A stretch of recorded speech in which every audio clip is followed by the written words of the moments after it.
Dr. Pia asked Juan and Carla, does this feel like a marriage? And Juan says, I mean, we in it. And that tickled my soul.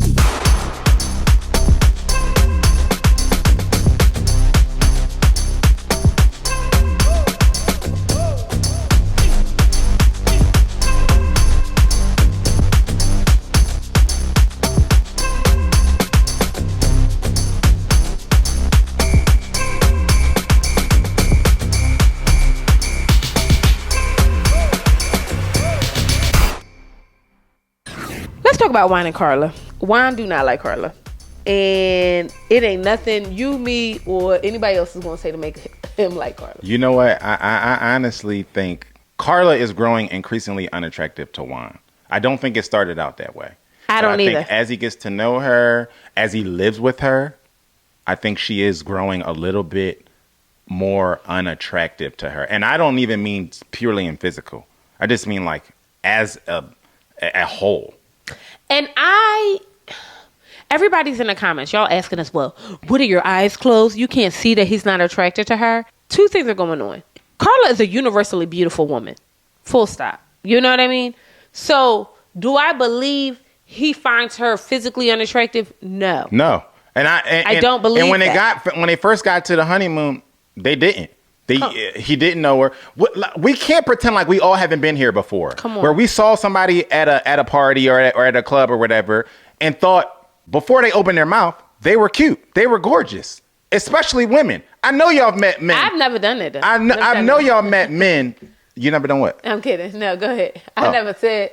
I have to be cerebrally. No. I'm just saying on face value, you've probably met a guy before who you thought, oh, this guy's handsome. And then he opened his mouth. And the more he talked, he became increasingly unattractive to you. That's why I don't talk to men. Okay. So we've all experienced this before. Yeah. I think this is exactly what Juan is going through. I think that's what Juan is going through. But I also feel like he's rigid. And I feel Two things like. would be true, yeah. Although he may feel like she's not I think he has these hard lines. Yes, I do too. These unrealistic expectations. This woman is, I mean, by all accounts, she's a stunning woman physically. She does have some things about her that I feel like, okay, he went for a bike ride. He came home at 1:00. She was still asleep. Because, and I'm going to say this, I don't think his expectations are unrealistic. I think he has rigid expectations and he needs to be more open about everything. But I don't think, because I think when he came home, he thought, this lazy ass.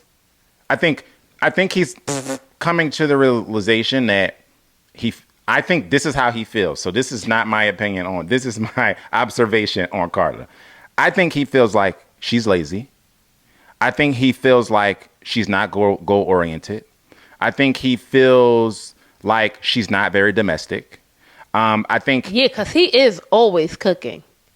So this is what I mean by, I think she is increasingly becoming unattractive to him. And I just mean as a whole. I don't even mean in a superficial way. This is so random. And this is so random, y'all, so I'm sorry. Why do I hate when people say like, oh, I'm domestic? I'm domestic. Why do I hate that? I don't know. You said that. I've said it. And I think hindsight being 2020, I don't like it. That's what I'm saying. Like, why does that bother me? I don't know. I don't know. Just popped in my brain. Literally just in this moment. I was like, oh, I don't like the way they're saying. But I've said it and thought the same thing. The problem is that if Juan was a woman, I would understand what he was saying. Full stop. I want you to stop there. I think most of you would. And I think the issue that the comments are having with Juan is that he has a penis. Because if these roles were reversed and Juan was Juanita, right? And Juanita met this guy who was on face value gorgeous, loved him. And then everybody's having a good time when you're on an island in Mexico or whatever, right? So they're having an amazing time. And then Juanita gets home and notices that her man seems unmotivated, undeveloped. Everybody would absolutely understand why somebody would be like, I'm just not feeling it. However, the reason why I think I'm having a hard time with it is because I know so many women, and I don't think this is the right thing to do. I'm just having a hard time with it because of what the culture is. Women will contort themselves into a person for somebody they find good looking. and they don't even know they're doing it. I've seen so many successful black women contort themselves into a pretzel. They will come. It's an epidemic. They will come into the relationship, tell you what they ain't going to do, but the moment he over 6 something, he handsome, he this, he that, they doing everything they said they wasn't going to do. Because that is, we talked about this a couple of weeks ago. That's a vast difference in a lot of men and women's dating styles. And I think that's what we're seeing. But we say it all the time to these singles. Men do not have the same standards as y'all. And I think, and they have boundaries. They have better boundaries than y'all. The difference is not just that. You know what I mean? Men will laugh and say, yeah, I'll put up with it if she fine enough. No, they won't. No, they won't. No, they won't. That's a motherfucking lie, okay? They going to put up with it, go get somebody else, start grooming that person to be the person, and then the moment that person is set up, ready and ready to go, all right, cutie, you got to get the hell out of here. We just saw this happen with the boy Alex, with the girl Alex on the Netflix show. The girl Alex, what was was it Love is Blind? We just saw it happen with Alex and her husband on Love is Blind. Precisely. It was the same situation. Because he know he that guy. So I already know I'm a winner. I didn't need you to be cute and come over here and do a damn thing. So you want to act up, be a fool, do all this, you can get the hell on. He was like, and the difference is that they think more of themselves than y'all think of yourselves. So the reason why I'm having a hard time with this, because I speak to black women, and I'm saying black women specifically because I find that I don't have this conversation with my other friends. That's not the issues that they having. But when I'm speaking to black women, specifically the successful ones, the stuff they go through with people who they think is the prize is so silly to me. I couldn't agree more. But on the other side, the men are not doing that. Yeah. You want to act the fool, you can go do that on your own. I don't give a damn. It don't matter how fine you are. And that's a boundary for them. You know what I mean? And we'll move the goalpost. So when I speak about Juan, it's so fascinating because he's just a man with a boundary. He is not into it because it's not looking, sounding, quacking, nothing the way that he expected it to do. 1,000%. And so he's cut off. The problem I have with that is we waited too long for the intervention. 1,000%. This is something that they could have attacked very early on. And they're not asking pointed questions to Juan. Yeah. Nobody's just asking him straight up like, okay, what does that... Only Dr. Pia on episode 9 have we seen her say, yes, well, what does that look like to you? Yes. What do you mean by that? Like, no, we should be pulling these people to the side alone early on in this process, yes, and getting a download and debrief. Because I find that the experts come in with not enough information, even though they've seen it on TV or whatever.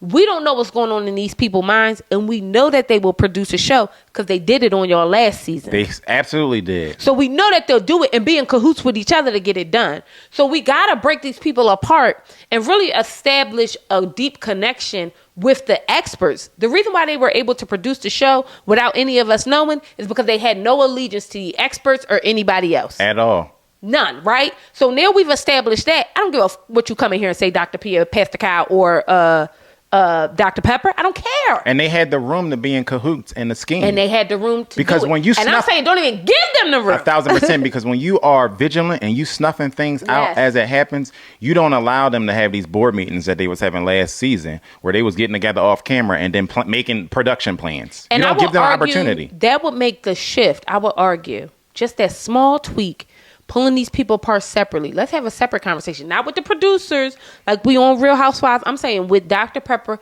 tell me what's going on. How you feeling? What's your mental like? Whatever. If we're doing that every week, I believe we go from seeing one successful couple at the end of the 2 months to one unsuccessful couple. 1,000%. Because part of my issue is, soon as they get home from the honeymoon, they're left to their own devices to do whatever the hell bullshit that they want to do. And then you get couples like David and Michelle, who she never even moved into the apartment when they got home. Exactly. She immediately said, no, I don't want to be here. And also, do I not want to be here? We're going to sleep in separate rooms when I am here. And so then they're in that mode from day one until the time that they actually speak to somebody and they go, well, you should probably be moving like a married couple. Exactly. And also that's got to be in the contract. It should be, because why come here? Be in the because what is the point of this if I'm going to allow you to get married, go on a honeymoon, come home, and then date? Right. Literally, we've seen couples try to reverse the process where they go through a wedding, they get to the honeymoon, and then they come home and they go, well, I'm going to go back to my place. And then you can go back to your place, and then we'll meet up for dates and coffee dates and stuff like that. That's not the show. I absolutely agree that there should be some type of contractual obligation where these people, if they want to film, we're not forcing nobody. We only get one bedrooms. We only get one bedrooms. If you want to film, if you want to get your little stipend or whatever that they're giving you, you have to show up. You have to sleep in the same room. You have to stay in the same apartment. There is no day one. There is no going back to your place. Well, I had to go back to my place last night because I just unless you're in imminent danger. You have to be, and that has to be proven. Right. Like it can't just be like, oh no, I ain't feel like it. Oh, I was this, I was that. Yeah, because then that leaves y'all up to your own devices. And because we're in a period of everybody producing themselves, you almost have to forethink about what they will try to do in order to produce it and get and circumvent that. Yeah. So Carla tells. I think this gave us more insight into who Carla is. She says she's from a big Mexican family. She comes from immigrant parents, okay? And they're not having deep conversations. And they're not showing emotion in the household. And they're not being affectionate. And that's why she is the way she is today. She felt like the only emotion that she ever used to show was anger. And now, she's done some work on herself. And I believe she has. And she's like, no, now I can say I have the full suite of, emotions. But I also can say that I need affection. And that's okay. I went through, when you're not being affectionate with me, Juan, it makes me feel like I've regressed back to my home where we didn't have that. And I thought she explained it perfectly. I was so proud of her for being vulnerable. And I still don't think it meant a damn thing to Juan. I don't disagree with anything you just said. I think that because these are separate issues, and to our point of, attacking these issues earlier, this should have been uncovered and tried to have somebody try to do a deep dive into these issues, because Juan and Carla are having separate issues. Carla's issue with Juan is not Juan's issue with Carla. But that's why we need the separation. Yes. And I'm telling y'all, I remember having a conversation with our therapist, and she just was like, we need to talk alone. Like, you know what I mean? And part of it is because I can see you either mincing your words, or I'm not getting the full story and I need to hear where you're really coming from, kind of thing. And I feel like in this case, Juan would be more forthright. Juan is the king of smoke and mirrors. He's going to tell you one thing and do another until he's in a room with somebody who's smarter than him. And then they like, no, what does that mean? Like, you don't get to He's very, very cautious with his words, especially when Carla's in a room. And that is omission. And omission can be seen as a lie. When omission is also a lie. You have to, and in this case, when we're so early in this, it can't just be all good and great. Oh, well, she's a beautiful girl, and I think she's a beautiful person, but I just don't have chemistry. What does that mean? Yeah. What does that even mean? And the problem is that in your attempt to not be a mean person, you are damaging this person further. You think, oh, well, I'm not saying the nasty things. I'm not, being rude or whatever the case may be, so it can't be that bad. But it almost gaslights a human into thinking about everything that could be wrong with them. Yeah. Instead of you just saying what the hell it is. But it's also... Michelle. It's also absolving you of your responsibility to show up in a relationship and to be transparent about what's going on in your head, right? Right. And I think that we need... The reason why it's so important to me for the experts to be more involved earlier on is because that becomes a crutch for a lot of them. And they don't have the tools to have these hard conversations on their own, many of them. And that's to no fault of their own, especially when you don't know somebody. You don't feel comfortable just telling them what it is. You know what I mean? 1,000%. And that's a muscle. That take a muscle to even have those conversations without a wall going up or a defense or a race to the bottom. That's why you need somebody to come in and help navigate, have those hard conversations. Yeah. And that's the problem. We're giving them games. We're not helping them have hard conversations. Yeah, we quick to give them a card game. We quick to do that, right? But the truth is, we need to be having the hard conversations, and we're not doing that. And had Carla not brought that up on her own, who's to say when we ever hear it? Yeah. Who's to say?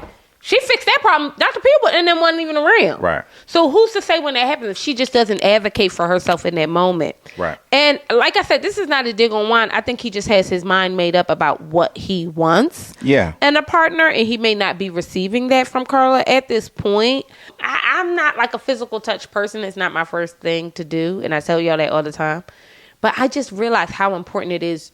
Physical touch is to a relationship. Mm-hmm. You know what I mean? Because even if Joe walked by me, don't touch my butt, even I'm thinking like, what's wrong with you? You know what I mean? For real. Like, so there's something to that nonverbal communication. And I think we also bury the lead on that. Yeah. Communication is almost majority nonverbal. Yeah. So she's saying that I want to feel you when I don't hear you. And he is not getting that. Like, she's not saying, I need you to tongue me down. She's saying a little touch here, a little touch here, a little touch here. That's moving this thing forward. And he just doesn't seem like he is ready to do that. So Juan and Carla meet with Dr. Pia. And Dr. Pia brings up the fact that Carla hasn't introduced Juan to her family. How do you feel about that? Her parents. I didn't like that. To me, it seems... one foot in, one foot out. You have to be bought out and sold out into this process, right? Yeah. You're not here, like I said, you're not here to get married and then date, right? Yeah. That's my issue with something that Ikechi said, where MM said it's like he's trying to see if we're going to be married. Right. No, you're already married. Whether you like it or not, you're married. That's what you signed up for. So you have to go through this process all out, 100% committed. And to me, it just kind of showed that you kind of 1 foot in and 1 foot out. She said that the real thing is that she it's not that she wanted to make sure that it was serious before. And I'm going to be honest. I believe if him and her were further along in the way that she wants to be, the touching and this and that, he would have been met her parents. But you can't do that. I believe it too. But you can't do that. I agree. You can't sit here and put stipulations on it because it's not. We're asking each other to show up wholeheartedly. So we can't then piece it together on, well, you can do this if he does this. If they do that, we can't do that. You got to just be in it for. You only got like 8 weeks. You just got to be sold out for whatever the actual 8 weeks are. That's the truth. I have thoughts, but I be going in on Juan, and it's out of love. Because I really like Juan. I just don't. I get it. The more we have these conversations and I see them interact and I get why he may be having like a little bit of a block. It's the fact that he's an immovable force. But I think somebody said he's an Aquarius. And if he is, that also might be the issue that I have with him. Mm-hmm. You remember, I ain't going to say who used to date him, but my girlfriend used to date him. And he just was always aloof. He always had these, like, he spoke to her like he was Yoda. And I used to be like, girl, my biggest issue with Juan is that men have a way of being honest when they want to be honest. Not honest, transparent. That's the word I want to use. They have a way of being transparent when they want to be transparent. He's being honest. He's not being transparent. I wholeheartedly agree. And that's what's frustrating. And it's like, now I have to look through what you're saying to get the transparency or try to come to some kind of idea why you wouldn't care or like or whatever. But that's also a skill. And that's also why, not to beat a dead horse, but why it's imperative to have counseling. Especially early on. Because they break that down. They break that down, and sometimes it does need to be pulled out of you when you don't have the tools. Sometimes you just do not have the tools to know how to communicate your feelings, express your feelings in a thoughtful and full out manner. Like, you would be surprised how many adults can't do that to this day. Okay, and this is a dig on Juan, and I'm sorry, Juan, love you, boo, but I'm tired of my filter is coming down. As a person who's going to extensive therapy, because I really do kind of resonate with Juan in how he's like, he chooses his words and everything like that.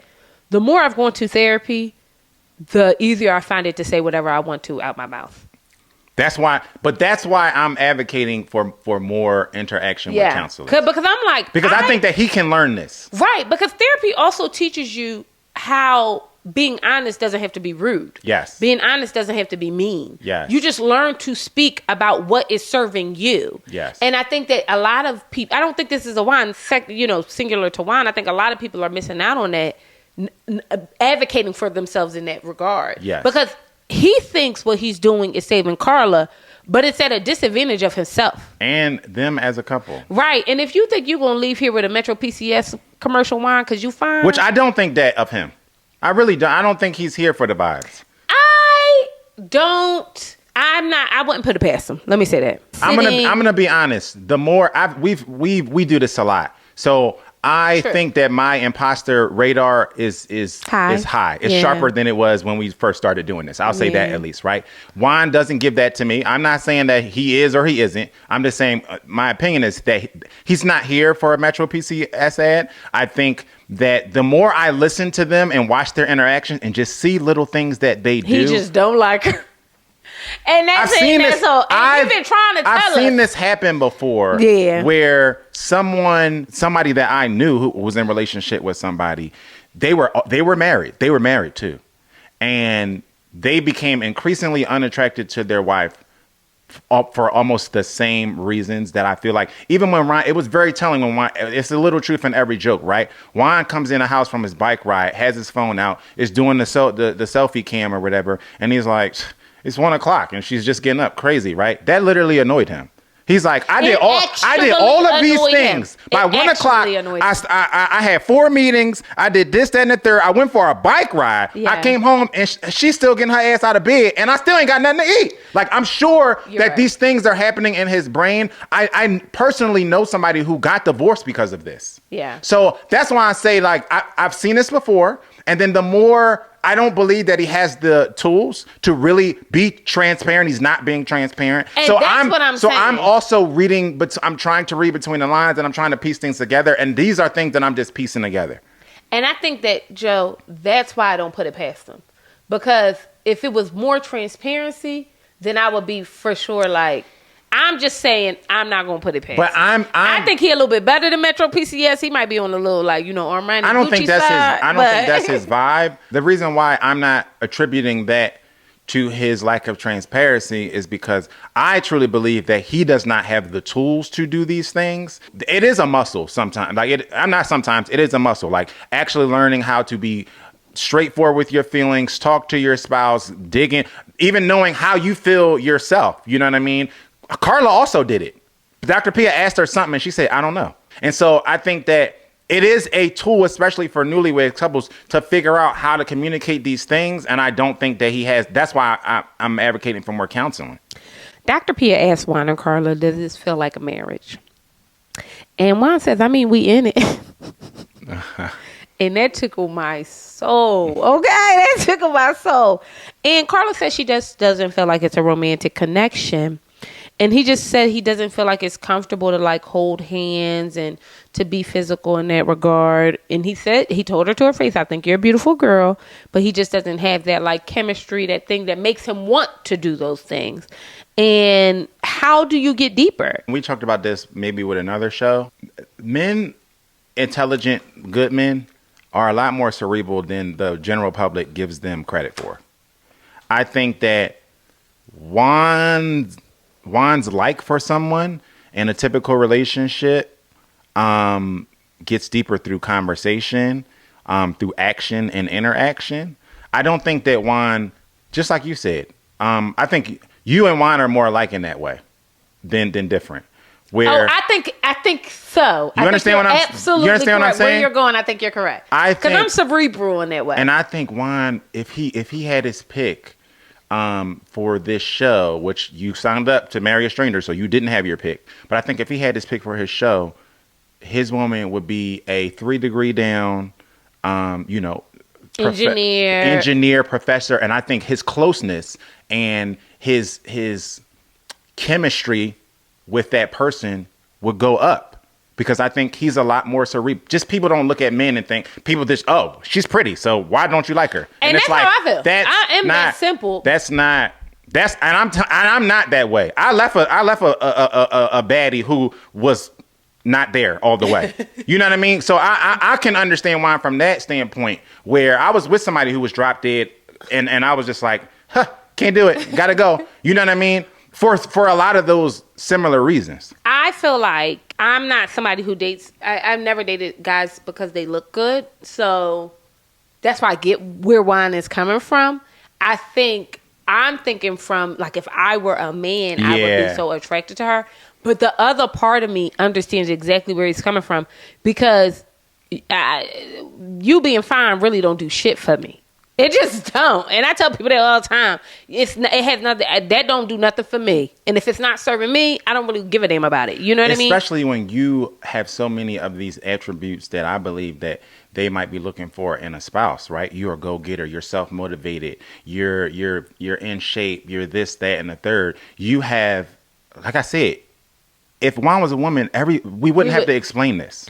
And that's just the truth. You know what I mean? And I think we would see it differently if Carla... But then again, I like to see women just existing. I don't know. I don't think Juan does. I think Juan... That's clear. I think Juan was literally having a conversation with her about starting her business, and I could visibly see his penis shriveling up into his body. Because he was like, so you want to... And his face was just like that. So... be an entrepreneur? You know they take a lot of work, right? And in that moment, he was thinking, you can't do that and only wake up at 1 p.m. I could visibly see how his attraction level was dropping like a video game. Like, as he was having conversation with her, it was just dropping. I could see it on the screen. I think he's just not giving it a chance. I also think he's not as open as he should be. So I agree. But I do get where he's coming from. It's just sad to see.